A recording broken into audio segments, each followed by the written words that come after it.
Hello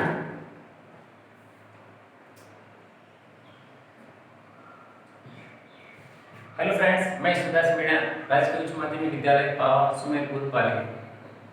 जैसे कि आपको क्या है, हमने पूर्व वीडियो में हमने विद्युत के बारे में पढ़ा था, विद्युत की परिभाषा के बारे में पढ़ा था, हमने ओम का नियम के बारे में पढ़ा था, प्रतिरोध के बारे में पढ़ा था और प्रतिरोध की निर्भरता के बारे में पढ़ा था।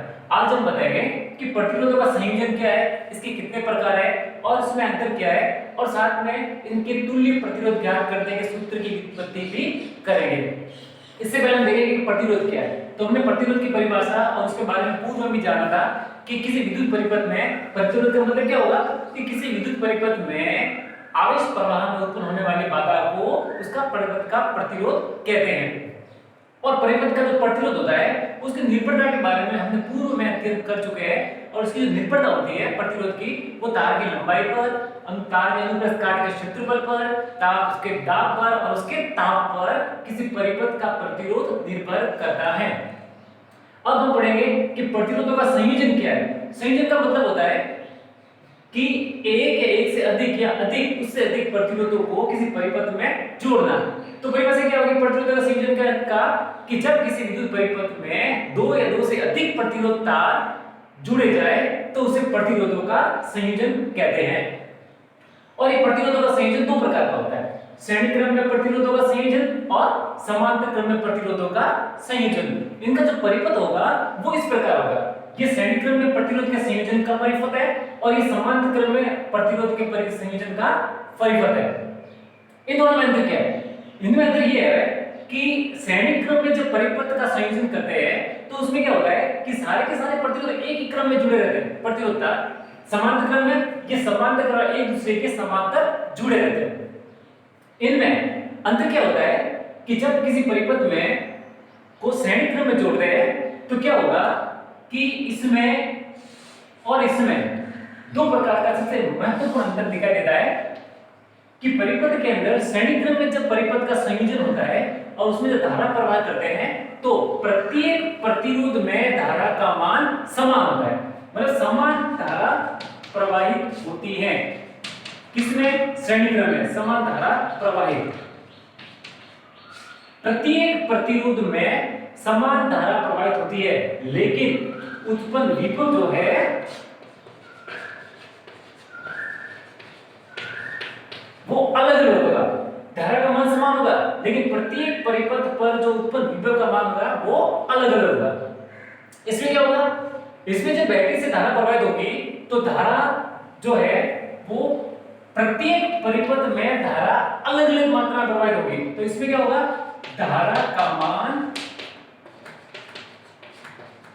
अलग अलग। इसमें धारा समान, धारा का मान अलग अलग, मतलब प्रत्येक परिपथ में प्रतिरोध तार में प्रवाहित धारा का मान अलग अलग होता है, लेकिन समांतर क्रम में जो विभव होगा वो विभव समान। तो ये मुख्य अंतर है। तो प्रश्न जो माध्यमिक शिक्षा बोर्ड का है वो इस क्रम में आएगा, आ सकता है कि प्रतिरोधों का संयोजन क्या है, ये कितने प्रकार का होता है। तो प्रतिरोधों का संयोजन दो प्रकार का होता है, श्रेणी क्रम और समांतर क्रम। इन दोनों का परिपथ में अंतर क्या है? तो इन दोनों का परिपथ इस प्रकार है। माना कि ये R1, ये R2 और ये R3 तीन प्रतिरोध तार है। इसमें भी ये R1, ये R2 और R3। अंतर क्या है मुख्य? जब धारा प्रवाहित होगी आई यहां तक आएगी, यहां आने के बाद धारा श्रेणी क्रम में प्रत्येक के अंदर समान मात्रा में प्रवाहित होती है। लेकिन इसमें क्या होगा? जो ही धारा यहां तक प्रवाहित होगी, यहां से आने के बाद ये धारा जो है प्रत्येक प्रतिरोध तार में अलग अलग मात्रा में प्रवाहित होती है। इसमें समान मात्रा प्रत्येक प्रतिरोध में समान धारा प्रवाहित होगी, लेकिन इसमें अलग अलग प्रवाहित होगी। इसमें श्रेणी क्रम में क्या होगा? प्रत्येक प्रतिरोध तार पर विभव का मान अलग अलग होता है। माना R1 प्रतिरोध तार है तो इसके ऊपर उत्पन्न होने वाला विभव V1, R2 है तो उत्पन्न होने वाला विभव V2 और R3 है तो उत्पन्न होने वाला विभव V3। लेकिन समांतर क्रम में जब परिपथ जुड़ा हुआ होता है तो धारा अलग अलग लेकिन उत्पन्न विभव का मान समान होता है। तो ये था प्रतिरोधों का संयोजन, इन दोनों में अंतर, परिपथ में अंतर और उसमें मुख्य विशेषताओं में अंतर। अब हम देखेंगे कि इन दोनों परिपथों का जो संयोजन होता है इसमें तुल्य प्रतिरोध यानी कुल प्रतिरोध, तुल्य प्रतिरोध ज्ञात करने का सूत्र कैसे व्युत्पत्ति होती है, तो हम आप इसके बारे में अध्ययन करेंगे। सबसे पहले हम देखेंगे कि श्रेणी क्रम में जब परिपथ जुड़े रहता है तो इसके तुल्य प्रतिरोध ज्ञात करने के सूत्र की व्युत्पत्ति कैसे की जाएगी। तो हम सबसे पहले देखेंगे श्रेणी क्रम में तुल्य प्रतिरोध ज्ञात करना या श्रेणी क्रम में तुल्य प्रतिरोध ज्ञात करने के सूत्र की व्युत्पत्ति करना। तो सबसे पहले हमें परिपथ, ये श्रेणी क्रम में परिपथ है जिसमें तीन प्रतिरोध तार R1, R2 व R3 श्रेणी क्रम में जुड़े हुए हैं। इसको एक एमीटर से जोड़ दिया जो भी श्रेणी क्रम में जुड़ी जाती है, जिसका मुख्य काम होता है परिपथ में धारा का मापन करना। बैटरी जुड़ी हुई है और कुंजी जुड़ी हुई है। जो ही बैटरी जोड़ने के बाद हम कुंजी को ऑन करते हैं, स्विच ऑन करते हैं, तो धारा प्रवाहित होगी और धारा हमेशा प्लस से माइनस की ओर प्रवाहित होती है। ये धारा का मान जब ए सिरे पर आएगा और ए सिरे के आने के बाद जब ये आगे प्रवाहित होगी तो श्रेणी क्रम में होने के कारण प्रत्येक प्रतिरोध में धारा श्रेणी क्रम में समान मात्रा में प्रवाहित होती है, लेकिन प्रत्येक प्रतिरोध तार के सिरे पर जो धारा प्रवाहित करने पर जो विभव उत्पन्न होगा उस विभव का मान अलग अलग होता है। माना R1 के सिरे पर उत्पन्न विभव का मान V1, R2 के सिरे पर उत्पन्न विभव का मान V2 और R3 के सिरे पर उत्पन्न विभव का मान V3। तो इस प्रकार हम आगे इसमें तुल्य प्रतिरोध ज्ञात करने के सूत्र की व्युत्पत्ति कीजिए। तो माना R1, R2 व R3 तीन प्रतिरोध तार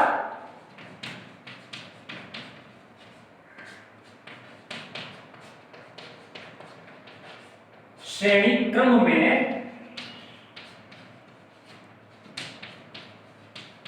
जुड़े हुए हैं। अतः प्रत्येक प्रतिरोध तार में समान धारा प्रवाहित होती है। तो जब समान मात्रा में धारा प्रवाहित होती है तो उसके प्रत्येक सिरे पर श्रेणी क्रम में विभव का मान अलग अलग होता है। तो R1 के सिरे पर उत्पन्न विभव बराबर V1। इसी प्रकार R2 के सिरे पर उत्पन्न विभव बराबर V2। ठीक इसी प्रकार R3 के सिरे पर उत्पन्न विभव बराबर V3। यहां पे देखो धारा का मान समान है तो विभव का मान क्या हो गया, अलग अलग। तो अब हम क्या करेंगे, A व B सिरे के मध्य उत्पन्न कुल विभव, तो A से B तक कुल कितना विभव उत्पन्न हो रहा है, तो सबको जोड़ दो। V बराबर V1 plus V2 plus V3, ये हमारा समीकरण A। अब हमने पूर्व अध्याय में हमने ओम का नियम पढ़ा था और ओम के नियम में से हम क्या करेंगे, ओम के नियम से हम विभव का मान निकालेंगे और प्रत्येक विभव के मान को यहां पर रखेंगे। तो ओम के नियम से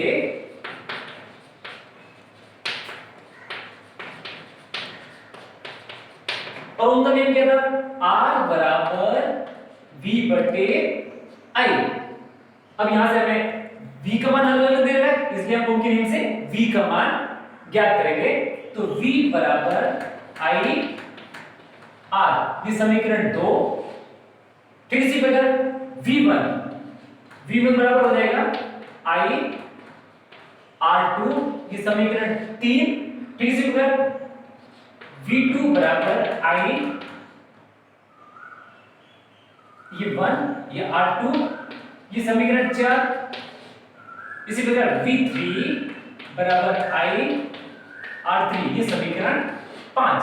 अब क्या करेंगे हम? समीकरण 1 में समीकरण 2, समीकरण 3, समीकरण 4 और समीकरण 5 का मान समीकरण 1 में रखेंगे। तो यहां पर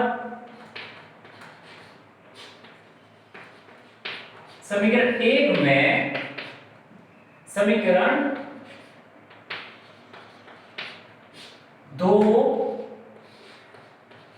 3, 4 व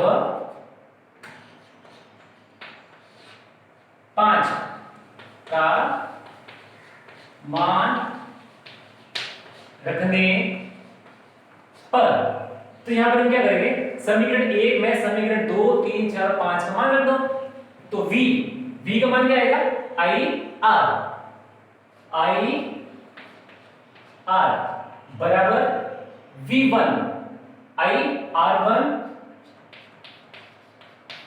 plus V2 I R2 plus V3 I R3। अब कॉमन ले लो, यहां पर देखो तीन जगह पर I यानी धारा का मान है, तो समीकरण में क्या था? धारा का मान समान था, तो धारा को कॉमन ले लो। यहां पर ये I R बराबर I ये R1 plus R2 plus R3। तो यहां देखो कि धारा का मान आपस में यहां पर कट जाएगा, है ना? R बराबर R1 plus R2 plus R3 ये समीकरण 6। समीकरण 6 जो है श्रेणी क्रम में तुल्य प्रतिरोध ज्ञात करने का सूत्र है। प्रश्न क्या आएगा? श्रेणी क्रम में तुल्य प्रतिरोध ज्ञात करने के सूत्र की व्युत्पत्ति कीजिए।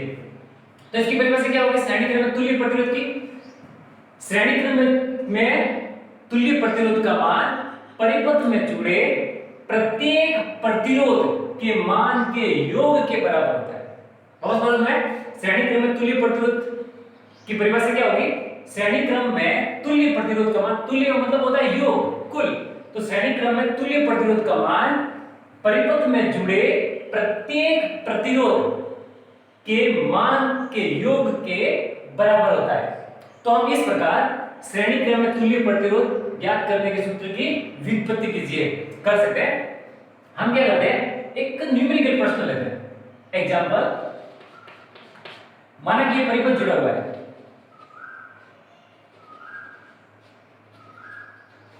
ये इसका A सिरा, ये इसका B सिरा। प्रश्न ये कहता है इसका मान 3 ओम,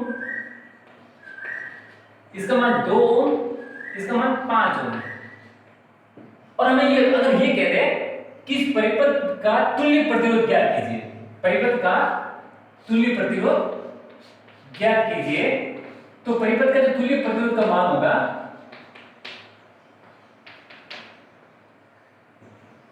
श्रेणी क्रम में जुड़ा है। सबसे पहले हमें देखना है कि परिपथ किस क्रम में है, तो ये परिपथ दे देगा है श्रेणी क्रम में। ये तीन प्रतिरोध तार है, माना ये R1, ये R2 और ये R3। और प्रश्न अगर ये कहे कि हमें इसमें तुल्य प्रतिरोध का मान निकालना है, तो हमें मालूम है R1 बराबर 3 ओम जो कि प्रश्न में दे रखा है, R2 बराबर 2 ओम और R3 बराबर 5 ओम। ओम प्रतिरोध का मात्रक होता है। हमें तुल्य प्रतिरोध ज्ञात करना है, परिपथ का क्या करना है? तुल्य प्रतिरोध ज्ञात करना है। तो हमें सबसे पहले ये देखना है कि क्रम कौन सा है? श्रेणी क्रम। श्रेणी क्रम दे रखा है।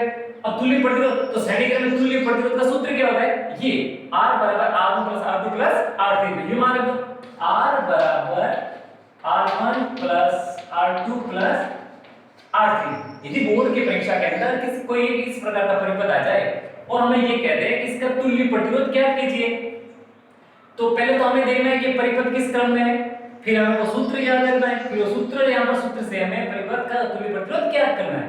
तो तीनों में मान रखो, R बराबर R1 का मान है 3 ohm plus 2 ohm and plus 5 ओम। तो इस प्रकार इसका तुल्य प्रतिरोध आ गया 3 2 5 और 5 10, 10 ओम हमारा उत्तर आ गया। तो इस प्रकार हम किसी भी परिपथ का यदि हमें प्रश्न में दे रखा है पेपर के अंदर और हमें को ये कहे कि इसकी तुल्य प्रतिरोध ज्ञात कीजिए, तो हमें पहले परिपथ का पहचानना है कौन से क्रम में दे रखा है, फिर इसका सूत्र हमें पहचानना है, इसके बाद हमें मान रखकर तुल्य प्रतिरोध ज्ञात करना है। तो इस प्रकार हम श्रेणी क्रम में तुल्य प्रतिरोध ज्ञात करने के सूत्र की व्युत्पत्ति करते हैं। तो हम अगले खंड में हम देखेंगे कि समांतर क्रम में तुल्य प्रतिरोध का की उत्पत्ति, सूत्र की उत्पत्ति कैसे करेंगे। तो आज के लिए बस इतना ही। अगले वीडियो में हम देखेंगे कि समांतर क्रम में तुल्य प्रतिरोध ज्ञात करने का सूत्र की उत्पत्ति कैसे करेंगे।